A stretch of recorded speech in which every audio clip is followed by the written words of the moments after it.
So what makes the correction bit such an easier progression for a horse from the snaffle bit into the correction is simply the mechanics of how this bit works, right? When we look at a snaffle bit, it's a lateral bit. When we take the right rein engages. When we take the left rein, the left side of the bit engages, all right?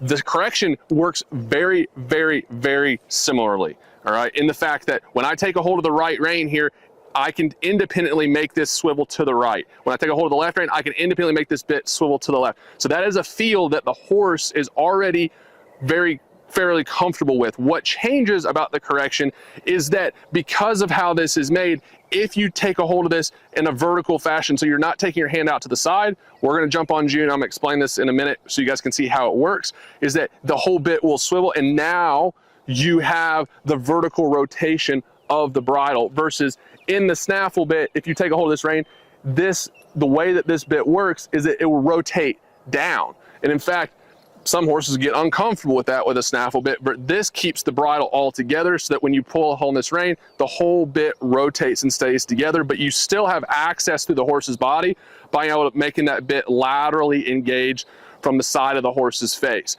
That is a reason that I really like using this correction type bit, is because when I'm taking a horse from the snaffle, they're very used to accessing the insides of that horse's body through the lateral engagement of the bit.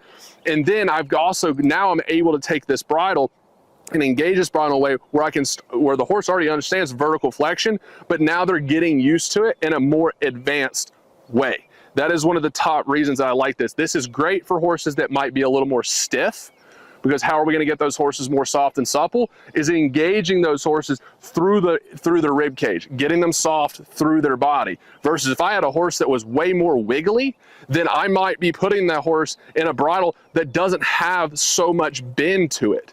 All right, I've got a horse in the barn that has more of a tendency to get quite wiggly, and this bit will enable that to continue happening because this bit has so much bend through the bridle.